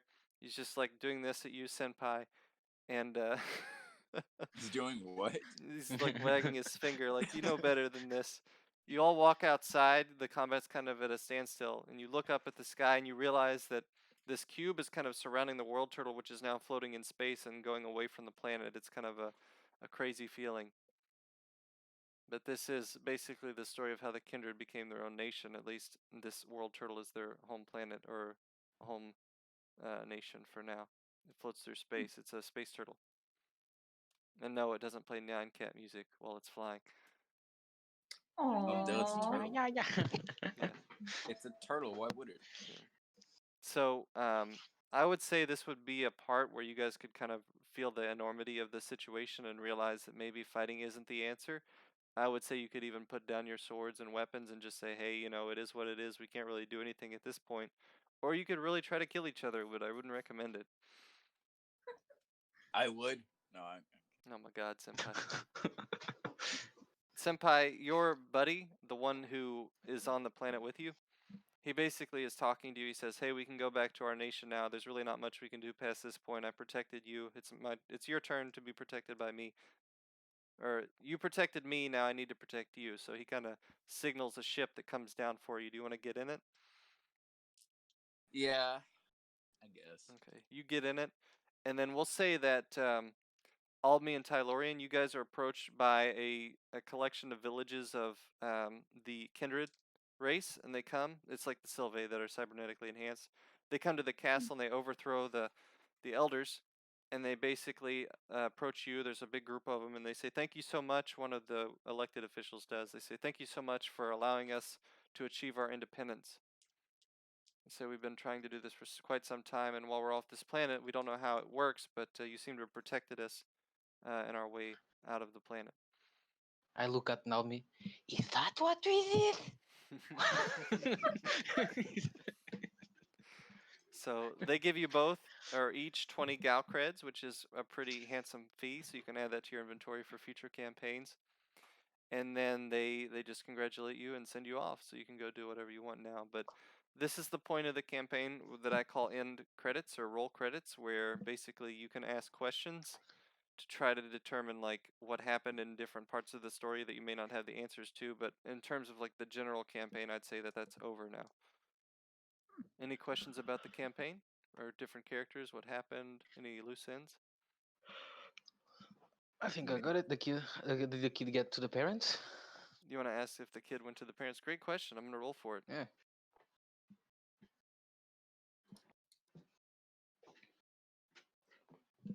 Yes, the kid got back to the parents. The parents were eternally grateful, and they gave you each extra 5 Gal creds. Great question. So now you have 25 Cheers. Gal creds each. hmm Nice, you guys. Yeah. So you saved the kid. And the kid's normal now, which is good. You may see them again in the future if you do more campaigns in this setting. Mm-hmm. Any other questions? What about the cube dude? Chance, he kind of like waves at you. You guys see him. He goes off to do his own thing. He seems to have done what he came here for.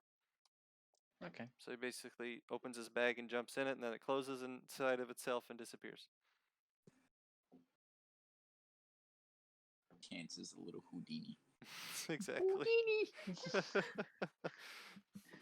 All right. Any other questions? Nah, mine are answered. Senpai, did you I'll want to make- do that yeah. thing that you do? Yeah. All right. Before we do that, I want to just briefly touch Almi and Tylorian. Tell me what your favorite part of the campaign was. Did you guys enjoy that? Was that fun for you? Yeah, Yeah. that's fine. Okay, that's good. Did you have a favorite part? Uh, when the cube showed up, I was not expecting it. Yeah, he does that sometimes.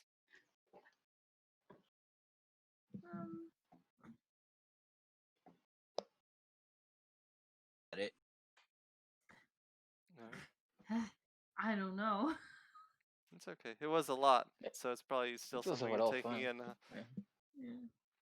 Yeah. The fact that I got the armor and I immediately lost it.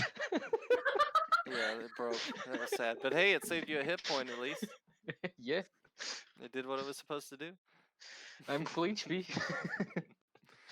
All right, cool. Well, in that case, Senpai does this thing at the end of each campaign where he goes back to his village and kind of retells the story in his own words. So you guys will both be Sylvain children when he has a crowd, and you can kind of react as you want to what he's saying, and then we'll end his character. That's how we do it. So I'm gonna turn my camera off and let you do your thing, Senpai. Go right ahead. So, Oliver, I actually want to have another development in my little area.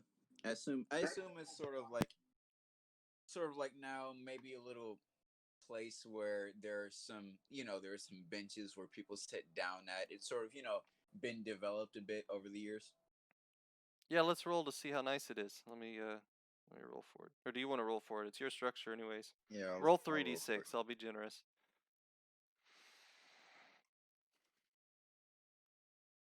551. Okay, so I'll give you two choices. There can be like benches lined up in a way around the stump, or there can be other stumps of other trees that have grown around it that they've cut down and made into stumps. Which one do you want? I'll take the benches. Okay, so you take the benches. All right, yeah, it's been developed. There's benches there. Go ahead. And I was hoping that there would be like a bell for me to ring when to let people know that hey a storyteller has arrived. Like, Like some sort of like little town bell, let me roll for it. like just a little So wooden there's post like holding up there's a bell tower, and there's gonna be a bell that rings when you approach it, but it's not completely built yet. That'll be next time. But at least they've started construction on it. Okay. All right, so go ahead. So let's go sit down, carve my little notch into the stump that I'm sitting on, and just wait for people to notice me and gather around. Roll for how long this is gonna take. Oh, okay. So say, gather round, come one, come all, come young, come old. Let me tell you the story of how our great hero, with the help of one, I assume the person that was guarding me isn't here anymore because it's kind of secret. Um, with the help of one very gracious friend, of how our heroes separated the pure from the impure. So, our story begins with our hero venturing off again, leaving our humble village on basically just a journey. He was, feeling a little lonely. He wanted to go on a journey and see what other villages had to offer. This other village was in it. There was sort of a commotion going on of where the Sylvae were sort of lesser than with the naturals, It was sort of lesser. There was this big commotion going on of how other Sylvae were cybernetically enhancing themselves to try to become equal to or greater than the naturals. And well, at first our hero was just walking through or riding through on his mountain lizard, uh, sort of checking it out, seeing how it was going. There was,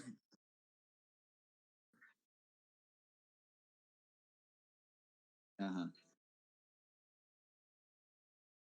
Well, funny you should ask. I sort of like do this little whistle, and my lizard just comes walking over,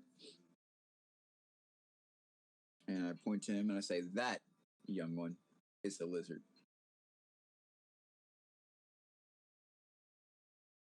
Um, I would not recommend it as I have not fed him yet.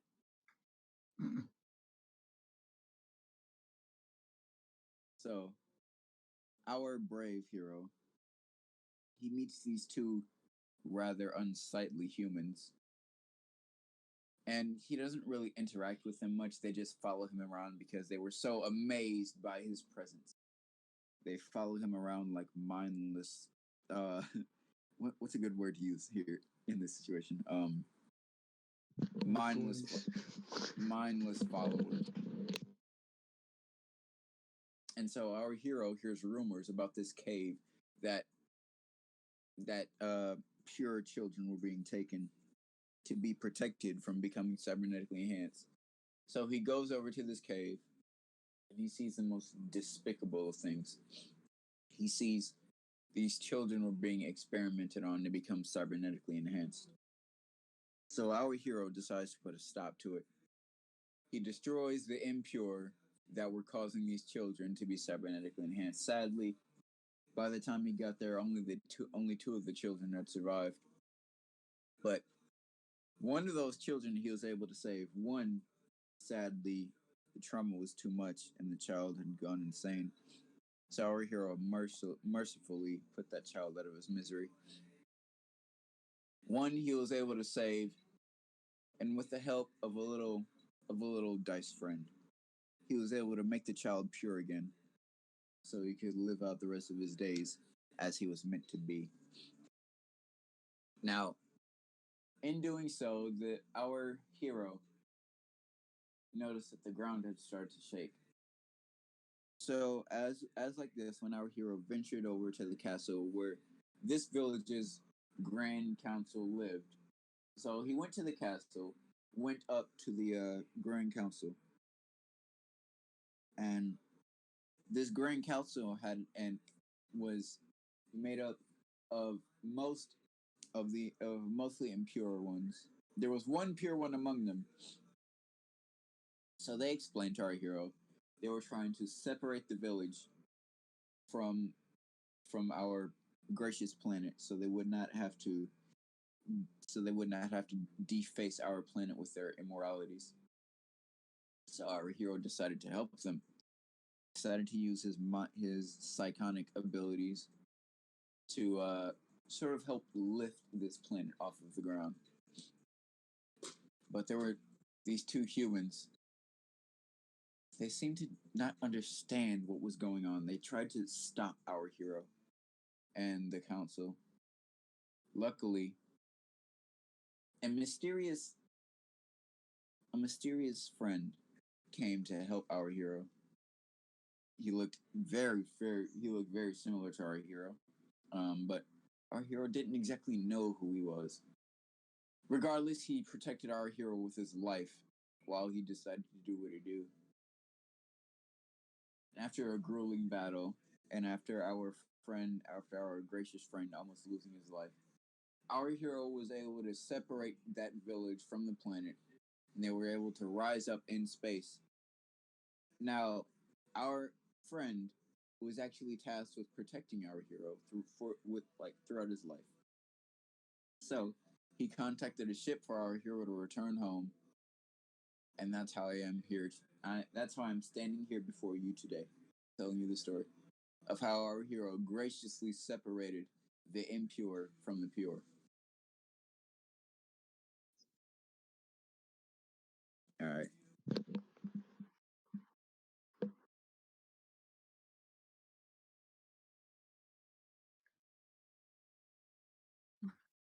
You can ask him questions. You're just a Sylvan Oh, kid wait, now, so yes. You can ask him. You can ask him questions. You're supposed to be the Silvate children in the audience. yeah. I mean, we are the children, so. Oh wow, how strong were they? Yeah. They were rather weak as humans are. No. Expected. Well. Okay. Goddamn racist. Oh man. All right. What Any other happened with the any ones other that were? questions, children? What? What happened with the ones that were shot into space? Oh What yes. happened?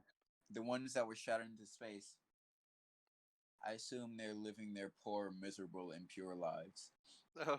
I assume eventually they will slowly decay into the most impoverished lands of all, sort of like those humans. All right. Oh. Oh. Okay. So, Fascinating. Senpai, you have 2 turns. Do you want to roll for your 2 turns to how your life ends, or do you want to? Well, I'm gonna roll once as to how the general public takes this. Yeah. Good question. Fuck So a 2 and a 1. they start to make balloons that look like turtles and just float them around in the village. They like to walk around with balloon turtles now, in celebration of the floating world that they seem fascinated by. God damn it! But you still have 2 turns to Cheers. determine what happens with your character. What do you want to do with the later years of your life? You're kind of older now. First 20 or 200 years towards the end. Yeah. You want to take up a trade, maybe a profession, try something new, wood carving, stone masonry. Uh, I'm just gonna go to the library and start writing another book. All right, you go to the On library. Start writing another book on what I've seen. Actually, no. There should be like some kind of journal that all of my past lives wrote in on what they've seen on their adventures. Yeah, we'll say it's a collection of novels, each one by a family member of yours, and they're all on a Yeah. shelf. So I'm gonna do that. All right, so you 4 and 3. write, Goddamn. and the ink is kind of blotchy, but you managed to get down the general details. It seems like handwriting wasn't your strong suit. Okay, so for my last turn, I'm just gonna spend it sort of as my ancient relative did, sitting in the fireplace, with my library door open if I get any visitors. Okay.